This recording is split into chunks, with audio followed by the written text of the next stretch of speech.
नमस्कार दोस्तों, आपके अपने YouTube चैनल रेलवे क्लासेस के ऑफिशियल चैनल में आपका स्वागत है। मेरे भाई कल अपन पॉलिटी की क्लास ले रहे थे, मैराथन क्लास। तो क्या है, थोड़ा-सा समस्या टेक्निकल इश्यू के कारण वो क्लास अपनी 98 क्वेश्चन तक ही हो पाई थी। अगर वो आपने देख ली तो अच्छी बात है, अगर नहीं देखी ज़रूर जाकर देख लीजिए। आज उसके आगे वाले क्वेश्चन अपन करने वाले हैं। तो पहला क्वेश्चन देखिए, तो क्या है, भारत के पूर्व प्रधानमंत्री मोरारजी देसाई, क्या मेरा भाई? भारत के पूर्व पूर्व प्रधानमंत्री मोरारजी देसाई के संदर्भ में निम्नलिखित में से कौन सा कथन आपका असत्य, कौन सा मेरे भाई कथन गलत है, ये हमें बताना है। तो उनका कार्यकाल 77 से 89 के बीच बिल्कुल सही होने वाला, उन इनके बीच ही उनका कार्यकाल था मेरे भाई। अब अगला देखिएगा, तो प्रधानमंत्री पद पर त्याग पत्र देने वाले व्यक्ति थे। 42वें संविधान संशोधन इनके काल में नहीं हुआ। सबसे बुजुर्ग व्यक्ति भी यही होने वाले। अगर मेरे भाई यहाँ से एक और बात मैं क्लियर करना चाहूँ आपको, तो मोरारजी देसाई एक ऐसे व्यक्ति थे जिनको भारत रत्न मिल चुका है। कौन सा रत्न? भारत रत्न भी हम दे चुके हैं, और एक अपना पाकिस्तान का रत्न भी इनको मिल चुका है। ये वाला क्वेश्चन तो अपना एमपी पुलिस में पूछा जा चुका है। अभी वर्तमान में जो एमपी पुलिस की एग्जाम चल रही है उसमें पूछा जा चुका है, तो इसके आने की और संभावना आपकी बढ़ जाती है। अगला देखिए, भारत के ऐसे प्रधानमंत्री कौन है जिन्होंने जय जवान जय किसान का नारा दिया? तो जय जवान जय किसान का नारा लाल बहादुर शास्त्री ने दिया। ताशकंद समझौता इनके कार्यकाल में हुआ। तो इन्होंने कौन सा ताशकंद समझौता किया? कौन सा मेरा है? ताशकंद समझौता। ताशकंद ताशकंद समझौता किसके कार्यकाल में हुआ? तो इनके कार्यकाल में चौधरी चरण सिंह, किसान नेता। अगला देखिए, भारत के ऐसे प्रधानमंत्री कौन है जिनका कार्यकाल सबसे छोटा रहा? तो भारत का ऐसा प्रधानमंत्री जिनका कार्यकाल सबसे छोटा, अटल बिहारी वाजपेयी ऐसे प्रधानमंत्री जिनका कार्यकाल सबसे छोटा रहा। और ये कितनी बार? 2 बार आपके प्रधानमंत्री रह चुके हैं। तो मंत्री परिषद की वरीयता की दृष्टि से मंत्रियों का सही क्रम बताना। तो 3 मंत्री आप कैबिनेट राज्य और उप मंत्री, तो यही सबसे ऊपर कैबिनेट, फिर राज्य, फिर आपके उप मंत्री होते हैं। ऑप्शन है आपका करेक्ट हो जाए, पहला ही ऑप्शन हमें सही दिख गया। अगला देखिए, भारतीय संविधान के अनुच्छेद 76 किस पदाधिकारी से संबंधित है? तो अनुच्छेद 76 अगर आपका अटॉर्नी जनरल संबंधित है, और महान्यायवादी, अटॉर्नी जनरल महान्यायवादी संबंधित होने वाला आपका ये वाला। भारत में वर्तमान में महान्यायवादी कौन है? भारत में वर्तमान में अगर महान्यायवादी बात करें तो अटॉर्नी जनरल अनुच्छेद 76 के द्वारा आर वेंकट रमणी हमारे वर्तमान में ये होने वाले। राष्ट्रपति राज्यसभा में 12 ऐसे सदस्यों का मनोनयन करता है जिनमें निम्नलिखित विषय से संबंधित विशेष ज्ञान व व्यवहारिक अनुभव होता है। साहित्य, सहकारी आंदोलन, विज्ञान, कला, समाज सेवा। तो इसमें से कौन सा आपका इसमें शामिल नहीं है? तो सहकारी इसमें शामिल नहीं होता। सहकारी की बात करें तो मतलब एक, दो, दो वाला जिसमें भी है वो नहीं होगा। तो दो वाला ये भी नहीं होगा, ये भी आपका मतलब ये वाला ऑप्शन भी आपका हो जाएगा। अगला देखिए, भारतीय संविधान द्वारा लोकसभा में अधिकतम सदस्य संख्या कितनी निर्धारित की गई? सबसे ज्यादा सदस्य कितनी निर्धारित की गई है? तो निर्धारित आपकी 552 की गई थी, लेकिन दो जो एंग्लो इंडियन उनको समाप्त कर दिया, तो वर्तमान में कितनी है? वर्तमान में 550 होने वाली है। अगला अधिकतम की बात कर रहे हैं यहाँ, ठीक है। राज्यसभा में चुने जाने वाले व्यक्ति की न्यूनतम आयु कितनी वर्ष होनी चाहिए? राज्यसभा में न्यूनतम आयु कितनी मेरा भाई? 30 वर्ष राज्यसभा में। यहाँ कुछ चीजें आपको क्लियर करना चाहूंगा कि लोकसभा के लिए कितने 25 साल होनी चाहिए। यहाँ लोकसभा के अलावा विधानसभा की बात करें तो भी 25। राज्यसभा राज्यसभा की बात करें, राज्यसभा या विधान परिषद की बात करें तो वहां 30 होने वाले, कितने? 30 एज।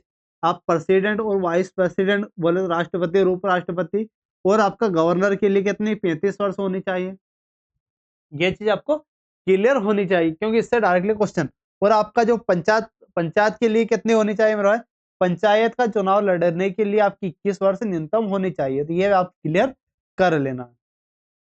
राज्यसभा का कार्यकाल कितना होता? राज्यसभा का कार्यकाल कितना होता? तो राज्यसभा इसे भंग नहीं किया जा सकता, मतलब अभंग संस्था है।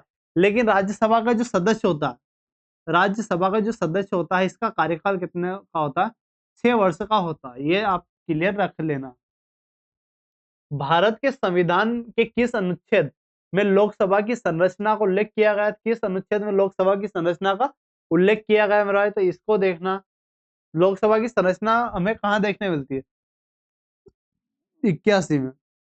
81 में लोकसभा, 79 में आपका क्या देखने को मिलता है? संसद। और 80 में क्या देखने को मिलता है? राज्यसभा। 80 में राज्यसभा देखने को मिलता है, और 81 में क्या देखने को मिलता है? लोकसभा आपको देखने को मिलती है, लोकसभा में भाई। तो ये तीनों आपको याद रखना है। अगला देखिए, भारत के संविधान में अनुच्छेद 312 संबंधित है। अनुच्छेद 312 आपका किससे संबंधित है? तो ये अखिल भारतीय सेवा का सृजन आपका अनुच्छेद 312 में संबंधित होने वाला। भारत के संविधान के किस अनुच्छेद में राज्यसभा की संरचना का उल्लेख किया गया? राज्यसभा हमें कहाँ देखने को मिलता है? तो 80 में हमें राज्यसभा देखने को मिलता है। ये अपन ने अभी हाल देखा मेरे भाई। अब देखिए, राज्यसभा के राज्यपाल क्या मेरा भाई? राज्यपाल के संदर्भ में निम्नलिखित में से कितने कथन असत्य हैं? तो कितना कथन असत्य हैं? संवैधानिक प्रमुख राज्यपाल होता है, राज्य का संवैधानिक प्रमुख राज्यपाल होता है। बिल्कुल सही है। मतलब कौन सा आपको गलत हो? 1960 के तहत, 1960 क्या नव्य संविधान संशोधन 1960 के तहत राज्यपाल एक से अधिक राज्यों का राज्यपाल बन सकता है। तो बिल्कुल मतलब ये वाला हमारा गलत होगा, ऑप्शन बी वाला करेक्ट। एक यहाँ से यहाँ तक है मेरा भाई, एक आपका दूसरा यहाँ से, तीसरा कहाँ से स्टार्ट होने वाला? यहाँ से। तो संविधान का अनुच्छेद 112 राज्यपाल के पद से, तो आपका क्या है? ये होने वाला सातवां। सेकंड, निम्नलिखित में से राज्यपाल को संविधान व विधि के शपथ कौन दिलाता है? राज्यपाल को कौन शपथ दिलाता है? तो उच्च न्यायालय या उच्च न्यायालय का मुख्य न्यायाधीश कौन दिलाता है? तो उच्च न्यायालय का मुख्य न्यायाधीश को शपथ दिलाता है। एक व्यक्ति एक से अधिक राज्य का राज्यपाल हो सकता है, ये हमें कहाँ देखने को मिलता है? तो 7वें संविधान संशोधन के द्वारा हमें देखने को मिलता है मेरा। 7वें संविधान, यहाँ क्या था मेरा? यहाँ 9वां था, है ना? यहाँ क्या था? 9वां था, लेकिन 7वें संविधान संशोधन के द्वारा हमें देखने को मिलता है। क्लियर?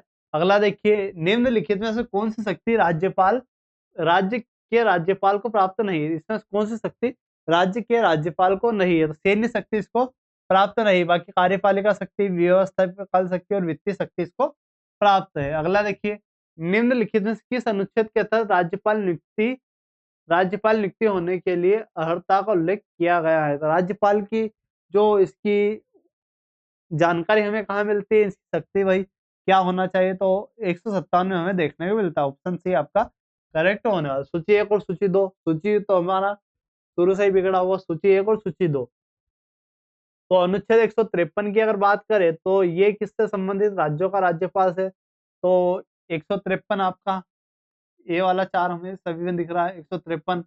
अब बात करें तो अनुच्छेद 155 की अगर बात करें तो अनुच्छेद 155 आपका किससे? राज्यपाल की नियुक्ति। राज्यपाल की नियुक्ति 155 में है, तो बी का आपका 3 होने वाला है।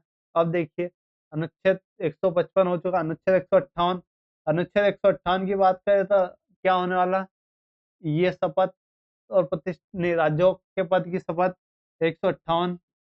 तो ऑप्शन ए आपका करेक्ट होने वाला है मेरा। अगला देखिए, राज्य विधानमंडल के दोनों सदनों के सत्र आहूत करने और सत्रावसान का अधिकार किसको प्राप्त है? तो किसको प्राप्त है मेरा? राज्यपाल को प्राप्त है। ऑप्शन सी आपका करेक्ट हो जाएगा, राज्यपाल।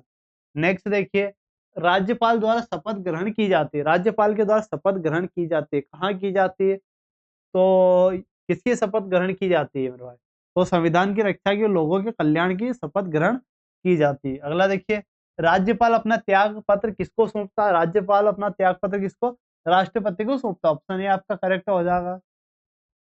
संविधान की किस अनुच्छेद के तहत यह उल्लेखित किया गया है कि राज्य के लिए एक राज्यपाल होगा? राज्य के लिए एक राज्यपाल होगा, यह कहाँ किया गया? तो अनुच्छेद 153 में कहा गया है। अगला देखिए मेरे भाई, अगला क्या है? भारत के संविधान के किस अनुच्छेद के अनुसार राज्य मंत्री परिषद का प्रावधान किया गया? राज्य मंत्री परिषद का प्रावधान अनुच्छेद 163 में किया गया। नेक्स्ट देखिए, नेक्स्ट क्या है? राज्यों में मंत्री परिषद सामूहिक रूप से किसके प्रति उत्तरदायी होता है? तो सामूहिक रूप से किसके प्रति उत्तरदायी होता है? तो ये विधानसभा के प्रति उत्तरदायी होता है मेरे भाई। अगला देखना, निम्नलिखित में से जो राज्य कार्यपालिका में शामिल नहीं उसे चुनिए। तो राज्य कार्यपालिका में कौन शामिल नहीं होता? राष्ट्रपति आपका शामिल नहीं होता है। अगला देखिए, मुख्यमंत्री का कार्यकाल कितने वर्ष होता है? मुख्यमंत्री का अगर कार्यकाल की बात करें तो मुख्यमंत्री का कार्यकाल आपका 5 वर्ष होता है। ऑप्शन सी आपका करेक्ट होने वाला है। नेक्स्ट देखिए, निम्नलिखित में किस अनुच्छेद में मंत्रियों की शपथ का उल्लेख है? मंत्री की शपथ का उल्लेख हमें कहाँ देखने मिलता है? अनुच्छेद 164 में देखने को मिलता है। ऑप्शन बी आपका करेक्ट होने वाला है। राज्य में मंत्री परिषद की अध्यक्षता कौन करता है? राज्य में अगर मंत्री परिषद की अध्यक्षता कौन करता है मेरा, तो मंत्री परिषद की अध्यक्षता आपका मुख्यमंत्री करता है। ऑप्शन बी आपका करेक्ट होने वाला है। 51वां संविधान संशोधन अधिनियम किस वर्ष पारित हुआ था? 51वां संविधान संशोधन आपका 2003 में पारित हुआ। और 51वां संविधान संशोधन आपका किससे संबंधित है, ये आपको कमेंट बॉक्स में बताना है। अगला देखिए, राज्य मंत्रिपरिषद सामूहिक रूप से किसके प्रति जिम्मेदार होता है? तो ये विधानसभा के प्रति जिम्मेदार होता है। ऑप्शन बी आपका करेक्ट होने वाला। नेक्स्ट देखिए, भारत के संविधान के किस अनुच्छेद के अनुसार राज्य के महाधिवक्ता का प्रावधान किया गया? किसमें महाधिवक्ता का प्रावधान किया गया? तो अनुच्छेद 165 में किया गया था। ऑप्शन डी आपका करेक्ट हो जाएगा, 165। महाधिवक्ता की नियुक्ति किसके द्वारा की जाती है? तो महाधिवक्ता की नियुक्ति किसके द्वारा की जाती है? ये आपके राज्यपाल के द्वारा की जाती है। ऑप्शन ए आपका करेक्ट हो जाएगा, राज्यपाल। राज्य विधानमंडल का उच्च सदन होता है। राज्य विधानमंडल का उच्च सदन कहाँ होता है? तो ये विधान परिषद में होता है। ऑप्शन बी आपका करेक्ट हो जाएगा, विधान परिषद। वर्तमान में कितने राज्यों में विधान परिषद विद्यमान है? कितने राज्य में आपकी विधान परिषद विद्यमान है? ये क्वेश्चन आपसे पूछा गया है। तो ऑप्शन डी आपका करेक्ट हो जाएगा, डी, 6 राज्यों में। भारत के संविधान के अनुच्छेद 171 के तहत विधान परिषद के सदस्यों की न्यूनतम संख्या कितनी होनी चाहिए? तो कितनी? न्यूनतम आपकी 40 होनी चाहिए।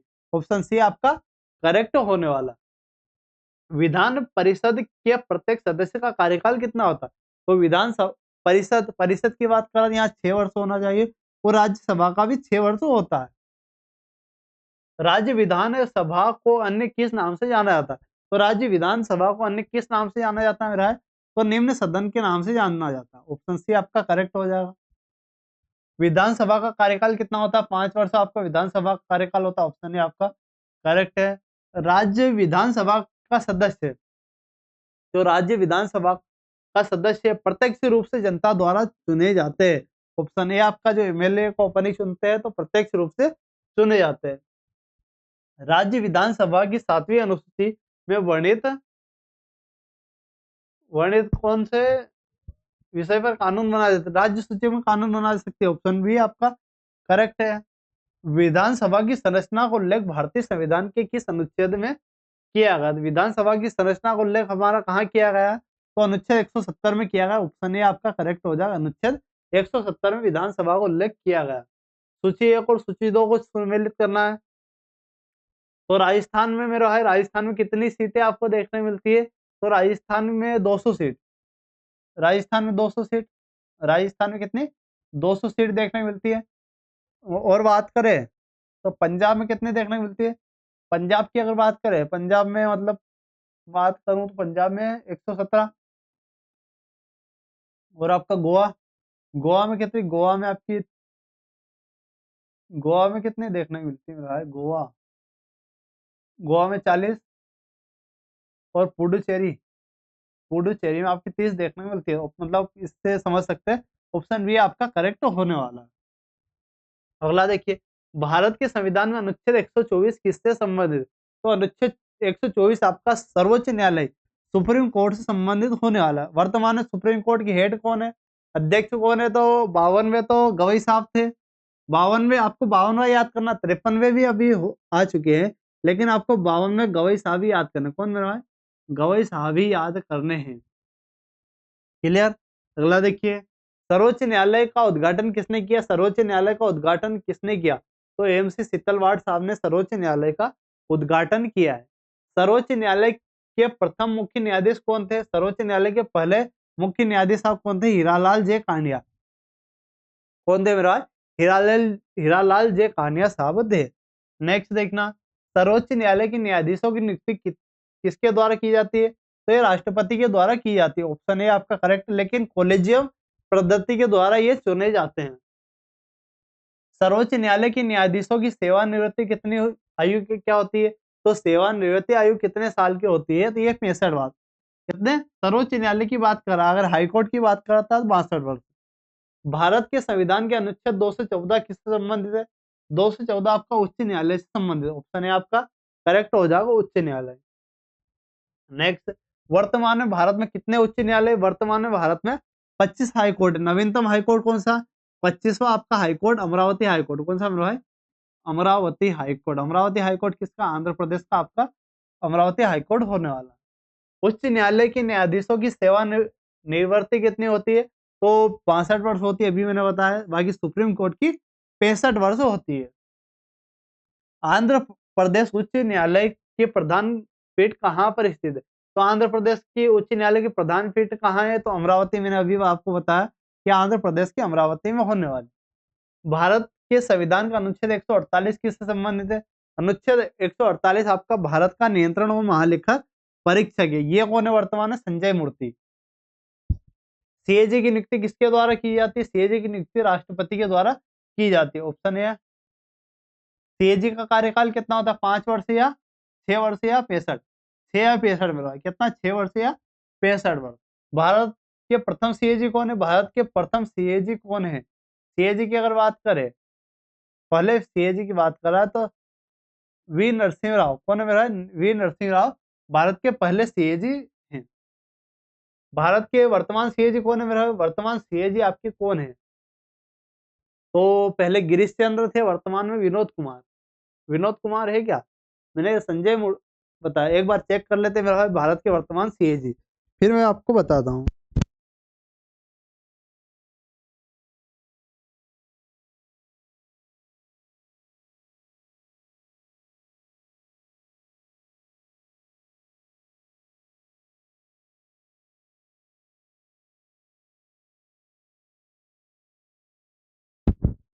हाँ, तो भारत में वर्तमान में सीएजी कौन है? तो वही मेरे भाई कौन है? संजय मूर्ति साहब ही होने वाले। जैसा कि मैंने बताया संजय मूर्ति वर्तमान में सीएजी होने वाला है, क्योंकि यही थे, ऑप्शन में नहीं था, इसलिए थोड़ा सा कंफ्यूजन था कि भाई है या नहीं। तो केंद्र और राज्यों के बीच शक्तियों का विभाजन का आधार क्या है? तो केंद्र और राज्य के बीच शक्ति का विभाजन का आधार क्या होगा? तो भारत शासन अधिनियम 1935 का आधार होने वाला है। भारतीय संविधान की किस अनुसूची के तहत केंद्र और राज्यों के बीच विषयों का बंटवारा किया गया है? तो विषय का बंटवारा हमारा कहाँ किया गया है? तो 7वीं अनुसूची में हमारा किया गया है केंद्र और राज्य के बीच शक्तियों का बंटवारा। अगला देखिए, अनुसूची 7 के तहत केंद्र और राज्यों के बीच विषय का बंटवारा कहाँ किया गया है? तो केंद्र और राज्य की शक्तियों का बंटवारा संघ, राज्य और संवर्धित, ऑप्शन डी, तीनों में किया गया है। अगला देखिए, अंतर्राष्ट्रीय परिषद की स्थापना की जाती है। अंतर्राष्ट्रीय परिषद की स्थापना किसके द्वारा? राष्ट्रपति के द्वारा की जाती है। ऑप्शन है आपका करेक्ट, राष्ट्रपति के द्वारा। नेक्स्ट देखिए, प्रथम प्रशासनिक सुधार आयोग का गठन कब किया गया?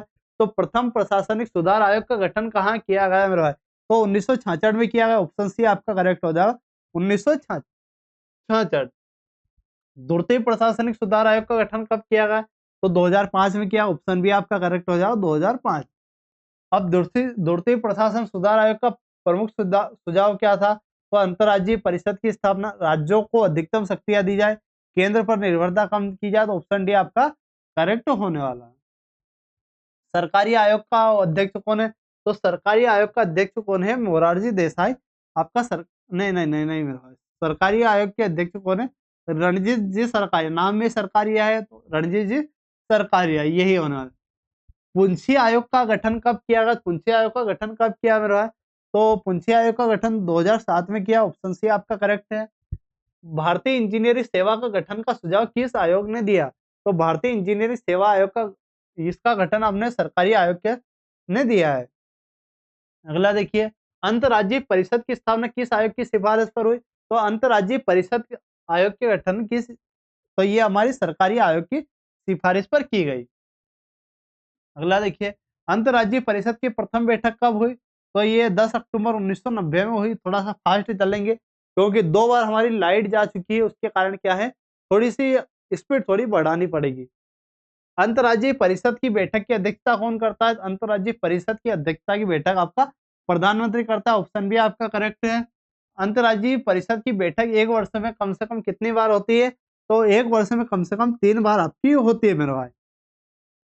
अंतर्राज्यीय परिषद का पुनर्गठन कब किया गया? तो अंतर्राज्यीय परिषद का पुनर्गठन 19 मई 2022 में किया गया। नीति आयोग नामक संस्थान किस आयोग के स्थान पर बनाया गया? नीति आयोग आपका योजना आयोग के स्थान पर बनाया गया। ऑप्शन है आपका करेक्ट होने वाला।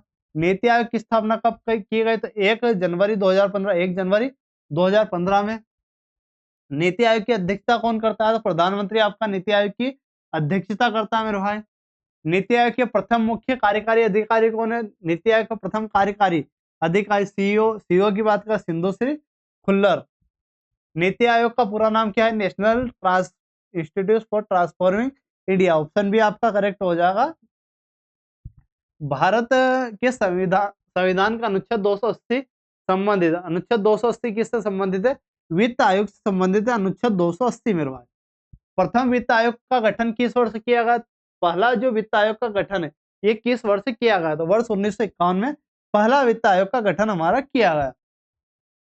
16वें वित्त आयोग का अध्यक्ष कौन है? तो 16वें वित्त आयोग का अध्यक्ष अरविंद पनगड़िया साहब 16वें वित्त आयोग के अध्यक्ष है। अनुसूचित जाति आयोग है। अनुसूचित जाति आयोग कैसा आयोग है मेरा? तो ये हमसे पूछा गया तो संवैधानिक आयोग है अनुसूचित जाति आयोग। राष्ट्रीय अनुसूचित जाति जनजाति आयोग का प्रावधान कहाँ किया गया? कब किया गया? तो इसकी बात करें तो 60 राष्ट्रीय अनुसूचित जाति जनजाति आयोग का प्रावधान ये 65वें संविधान संशोधन के 1990 के द्वारा किया गया। अनुसूचित जाति और जनजाति आयोग के लिए अलग अलग आयोग का गठन कब किया गया? तो अलग अलग ये आपका 2003 में किया गया। 90वां संविधान संशोधन के द्वारा अलग अलग, पहले एक ही आयोग था लेकिन बाद में अलग अलग इनको कर दिया। भारत के संविधान में अनुच्छेद 338 किससे संबंधित है? अनुसूचित जनजाति आयोग से संबंधित होने वाला। अनुसूचित जनजाति आयोग का अध्यक्ष की नियुक्ति कौन करता है? आपका राष्ट्रपति करता है। ऑप्शन डी आपका करेक्ट हो जाएगा, राष्ट्रपति साहब। नेक्स्ट देखिए मेरे भाई, निम्नलिखित में किस संविधान संशोधन अधिनियम के तहत राष्ट्रीय पिछड़ा वर्ग आयोग का गठन किया गया? तो राष्ट्रीय पिछड़ा वर्ग आयोग का गठन किसके द्वारा? तो 102वां संविधान संशोधन के द्वारा किया गया है। नेक्स्ट देखना, भारत के संविधान के किस अनुच्छेद में राष्ट्रीय पिछड़ा वर्ग आयोग का उल्लेख किया गया? राष्ट्रीय पिछड़ा वर्ग आयोग का उल्लेख कब किया गया मेरा भाई? ये हमसे पूछा गया। तो ऑप्शन क्या है? ऑप्शन ए आपका करेक्ट हो जाएगा, राष्ट्रीय पिछड़ा वर्ग आयोग का गठन। राष्ट्रीय पिछड़ा वर्ग आयोग के सभी सदस्यों का कार्यकाल कितना होता है?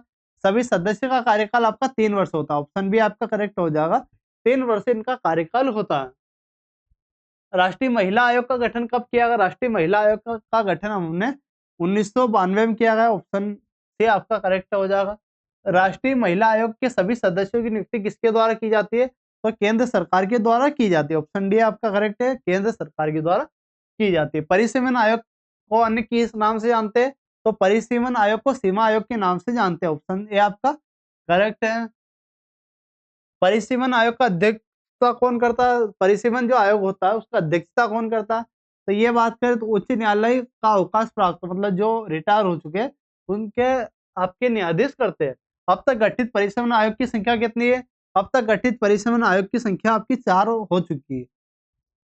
राष्ट्रीय बाल विकास संरक्षण आयोग की स्थापना किस वर्ष हुई? तो राष्ट्रीय बाल विकास संरक्षण आयोग की स्थापना वर्ष 2007 में। ऑप्शन बी आपका करेक्ट है। अगला देखिए, राष्ट्रीय बाल अधिकार संरक्षण आयोग के सभी सदस्य की नियुक्ति की जाती है। किसके द्वारा की जाती है मेरे भाई? तो ऑप्शन राष्ट्रीय बाल विकास तो केंद्र सरकार के द्वारा हमारी की जाती है।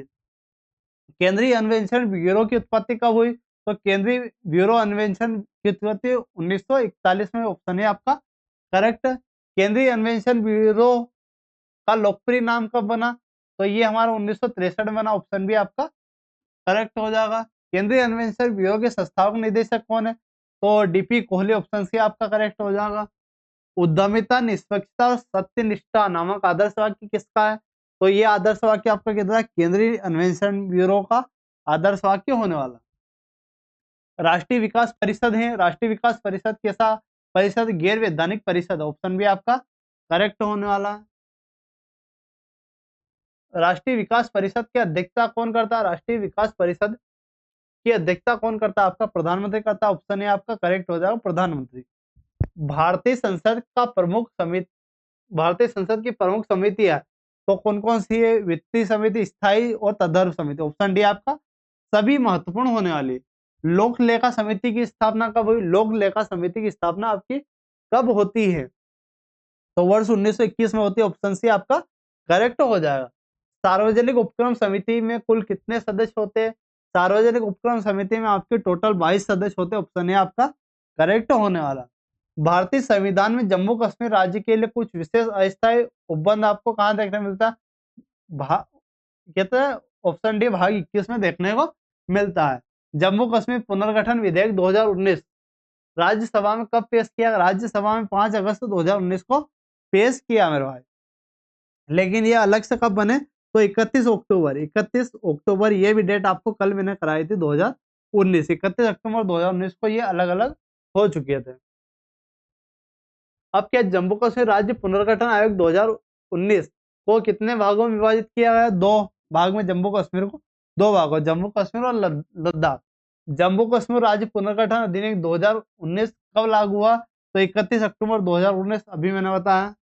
जम्मू कश्मीर राज्य पुनर्गठन अधिनियम 2019 के तहत जम्मू कश्मीर की लोकसभा में कितनी सीटें दी गई? तो 5 सीटें दी गई। ऑप्शन बी आपका करेक्ट, 5 सीटें। नेक्स्ट देखिए, लोक सेवा आयोग की स्थापना की गई। लोक सेवा आयोग की स्थापना कब की गई? तो 1926 में। अगला देखिए, भारतीय संविधान का अनुच्छेद 315 के अंतर्गत उल्लेख किया गया है। 315 में हमारा किसका उल्लेख किया गया है? तो 315 में लोक सेवा आयोग का उल्लेख किया गया है। ऑप्शन बी आपका करेक्ट होने वाला। संघ लोक सेवा आयोग के अध्यक्ष अध्यक्ष व सदस्यों की नियुक्ति किसके द्वारा की जाती है मेरे भाई? ये हमसे पूछा गया। तो ऑप्शन किसके द्वारा? तो राष्ट्रपति के द्वारा हमारी की जाती है। राज्य लोक सेवा आयोग के अध्यक्ष और सदस्यों की नियुक्ति किसके द्वारा की जाती है? तो इसकी नियुक्ति आपकी राज्यपाल के द्वारा की जाती है। ऑप्शन डी आपका करेक्ट हो जाएगा, राज्यपाल। अगला देखना, भारत में लोक सेवा का जनक किसे कहा जाता है? भारत में लोक सेवा का जनक किसे कहा जाता है? तो लॉर्ड कॉर्नवालिस को कहते हैं। ऑप्शन सी आपका करेक्ट हो जाएगा, लॉर्ड कॉर्नवालिस मेरे भाई। भारतीय संविधान का अनुच्छेद 324 संबंधित है। अनुच्छेद 324 आपका किससे संबंधित है? तो निर्वाचन आयोग से आपका 324 संबंधित होने वाला। मतदाता दिवस मनाया जाता है 25 जनवरी को, हम मतदाता दिवस मनाते हैं। अगला देखिए, निर्वाचन आयोग की अध्यक्षता और सदस्यों की नियुक्ति किसके द्वारा की जाती है? तो हमारी राष्ट्रपति के द्वारा की जाती है। ऑप्शन सी आपका करेक्ट है। 61वां संविधान संशोधन किस वर्ष पारित हुआ? तो 61वां संविधान संशोधन आपको 1990 में वोट डालने की उम्र 21 से घटाकर हमने 18 कर दी है। ये चीज आपको रखना है। ईवीएम का प्रथम बार प्रयोग कब किया गया? तो 1982 में किया गया ईवीएम का पहली बार प्रयोग। ग्राम सभा की अध्यक्षता कौन करता है? ग्राम सभा की अध्यक्षता आपका सरपंच करता है। ऑप्शन बी आपका करेक्ट है। 11वीं अनुसूची में सम्मिलित किए गए विषय की संख्या कितनी? तो 11वीं अनुसूची में सम्मिलित किए गए विषय की संख्या कितनी है? ऑप्शन सी 29 विषय हमें दिए गए। निम्नलिखित में से किस संविधान संशोधन अधिनियम द्वारा शहरी स्थानीय शासन को संवैधानिक दर्जा दिया गया? किसको दिया गया? 74वां संविधान संशोधन को हमारा दिया गया। ग्राम पंचायत के संदर्भ में असत्य कथन चुनना है, गलत कथन हमें चुनना है मेरा, असत्य चुनना है। तो किसी गांव में 7,000 जनसंख्या, बिल्कुल तो यही गलत है ना। 1,000 अतिरिक्त जनसंख्या, ये तो ठीक है, गलत ही चुनना है, गलत। पंचायती राज है, पंचायती राज क्या है मेरे भाई? तो पंचायती राज आपका कैसा है, किसका विषय है? तो पंचायती राज किसका विषय है? तो राज्य सूची का विषय है। ऑप्शन बी आपको पंचायती राज राज्य सूची का विषय। पंचायत समिति का प्रशासनिक प्रमुख कौन होता है? तो प्रशासनिक खंड विकास अधिकारी इसका प्रशासनिक प्रमुख होता है। ग्राम सभा में गणपूर्ति कितनी होती है? तो ग्राम सभा में गणपूर्ति वही होती है, 1/10 आपकी होती है। अगला देखिए, संविधान में संशोधन की प्रक्रिया को उल्लेख अनुच्छेद 368 में किया गया है। दक्षिण अफ्रीका के संविधान संशोधन से लिया, और भाग हमारा कौन सा होना? भाग 20 होने वाला है।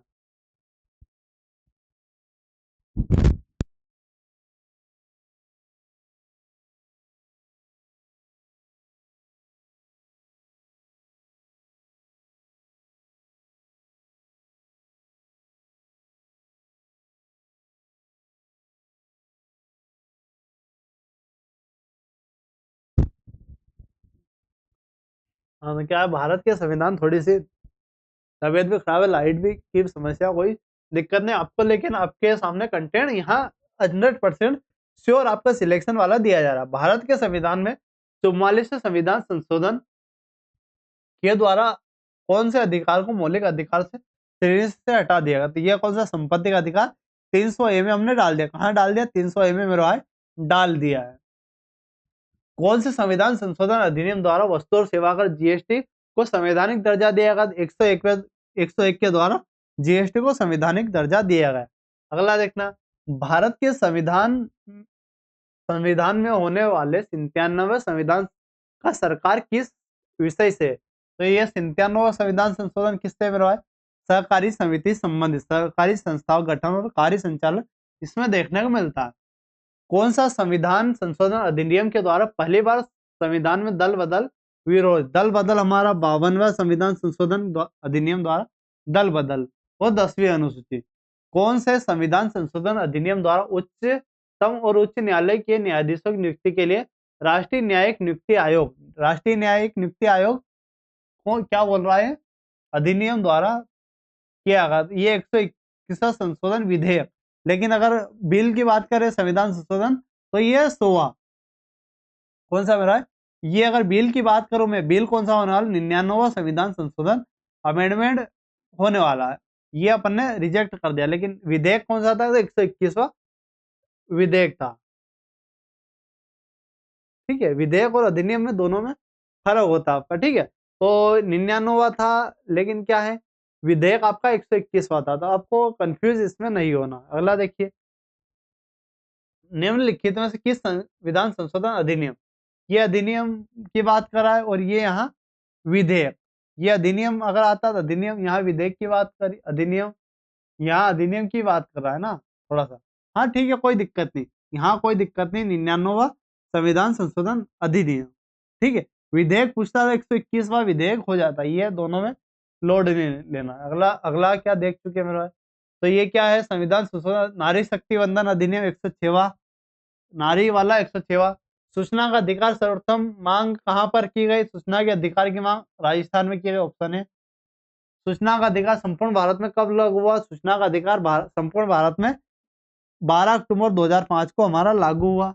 मुख्य सूचना आयुक्त तथा उच्च अन्य सूचना आयुक्त की नियुक्ति किसके द्वारा की जाती है? तो राष्ट्रपति के द्वारा की जाती है। ऑप्शन सी आपका करेक्ट है, राष्ट्रपति में। अगला देखिए, सूचना का अधिकार अधिनियम के तहत सूचना मांगने के आवेदन के साथ कितने रुपए की फीस लगती है? तो 10 रुपए की फीस लगती है। ऑप्शन डी आपका करेक्ट है, 10 रुपए। यदि लोक सूचना अधिकार द्वारा दी गई सूचना संतुष्ट नहीं है तो प्रथम अपील अधिकारी के सक्षम कितने दिनों के भीतर अपील की जा सकती है? 30 दिनों के भीतर आपकी अपील की जा सकती है। स्वीडन का सर्वप्रथम किस वर्ष संविधान के अंतर्गत ओम्बुड्समैन की स्थापना की गई? किसके द्वारा की गई? वर्ष 1809 में की गई। ऑप्शन ए आपका करेक्ट है, 1809 में।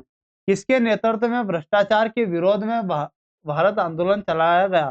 तो अन्ना हजारे के काल में चला गया। ऑप्शन सी आपका करेक्ट है, अन्ना हजारे के काल में मेरा है। लोकपाल व लोकायुक्त विधेयक 2013 कब लागू हुआ? कब लागू हुआ? ये 16 जनवरी 2014 में लागू, 16 जनवरी 2014 में। अगला देखिए, अगला क्या? लोकपाल अध्यक्ष और सदस्यों का कार्यकाल होता है तो कितना होता है? तो ये हमारा 5 वर्ष या 70 वर्ष की आयु तक होता है। भारत के प्रथम लोकपाल अध्यक्ष कौन होते हैं? भारत के प्रथम लोकपाल अध्यक्ष आपके पिनाकी चंद्र घोष होते हैं। ऑप्शन ए आपका करेक्ट है। संयुक्त राष्ट्र संघ ने मानवाधिकारी पर सार्वभौम घोषणा पत्र कब जारी किया? तो कब जारी किया? तो 10 दिसंबर 1948 में जारी किया गया। राष्ट्रीय मानवाधिकार आयोग की स्थापना की गई तो किसके द्वारा की गई? तो 12 अक्टूबर 1993 के द्वारा राष्ट्रीय मानवाधिकार आयोग की स्थापना हमारी की गई। राष्ट्रीय मानवाधिकार आयोग के अध्यक्ष और सदस्यों का कार्यकाल कितना होता है? तो इनका कार्यकाल हमारा कितना होता है मेरे भाई? तो 3 वर्ष या 70 वर्ष, 3 या वर्ष या 70 वर्ष, जो भी पहले पूरा हो जाए। राष्ट्रीय मानवाधिकार आयोग की संरचना कैसी होती है? तो बहुसदस्यीय होती है। ऑप्शन बी आपका करेक्ट। अगला देखिए, राष्ट्रीय मानवाधिकार आयोग का प्रथम अध्यक्ष कौन है? प्रथम अध्यक्ष मानवाधिकार आयोग का अध्यक्ष आपका रंगनाथ मिश्रा है। ऑप्शन सी आपका करेक्ट है, रंगनाथ मिश्रा साहब। भारतीय संविधान का भाग 18 किससे संबंधित है? भाग 18 आपका आपातकाल से संबंधित होने वाला। ऑप्शन सी आपका करेक्ट है। थोड़ा फास्ट चलने की वजह यही कि लाइट हमारी बहुत परेशान कर रही है आपको। भारत के संविधान में आपातकाल का प्रावधान किस देश के संविधान से लिया है? तो आपातकाल का संविधान हमारा ऑप्शन बी जर्मनी से लिया गया है। भारतीय संविधान में राष्ट्रीय आपातकाल से संबंधित अनुच्छेद कौन सा है? तो अनुच्छेद 352 हमारा राष्ट्रीय आपातकाल से संबंधित होने वाला है।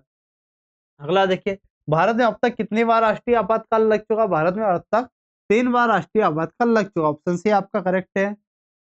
राज्यसभा में संवैधानिक तंत्र विफल होने पर लगाया जाता है, क्या लगाया जाता है? राष्ट्रपति शासन। ऑप्शन बी आपका करेक्ट, राष्ट्रपति शासन। वरीयता क्रम के अनुसार सबसे शीर्ष पदाधिकारी कौन है? तो सबसे शीर्ष आपका राष्ट्रपति होता है। वरीयता क्रम के अनुसार लोक सेवा आयोग का अध्यक्ष का क्रम निम्नलिखित में किसके बाद आता है? किसके बाद आता है लोक सेवा? मुख्य चुनाव आयुक्त नहीं, राज्यसभा उच्च न्यायालय के बाद आता है। भारत में संविधान को कौन सा अनुच्छेद लोकसभा क्षेत्रों के परिसीमन से संबंधित है? तो लोकसभा क्षेत्र का परिसीमन से संबंधित अनुच्छेद 82 होने वाला है। भारत में लोकायुक्त संस्था की स्थापना सर्वप्रथम कहाँ की गई? तो कहाँ की गई मेरा? महाराष्ट्र में की गई। ऑप्शन भी आपका करेक्ट है, महाराष्ट्र। सर्वोच्च न्यायालय में पहली महिला न्यायाधीश कौन थी? तो सर्वोच्च न्यायालय की पहली महिला न्यायाधीश कौन थी? फातिमा बीबी। तो ये मेरे भाई संविधान की हमने कल और आज मिलाकर क्या है एक ही क्लास में करवाने वाला था, लेकिन आपके थोड़ी टेक्निकल इश्यू के कारण क्या है ये 2 क्लास में लेनी पड़ी। लेकिन ये दोनों क्लास अगर आपने देख ली मेरे भाई, तो आपका पॉलिटी से बहुत ही अच्छा स्कोर होने वाला और आपका पॉलिटी से क्वेश्चन बनेगा तो इन्हीं क्वेश्चन में से आपका बनने वाला है। तो ऐसे अगर आप ज़्यादा सपोर्ट करते हो बिल्कुल आपके लिए मैराथन और अच्छी-अच्छी लाई जाएगी और मिलते हैं ऐसे वीडियो के साथ। धन्यवाद।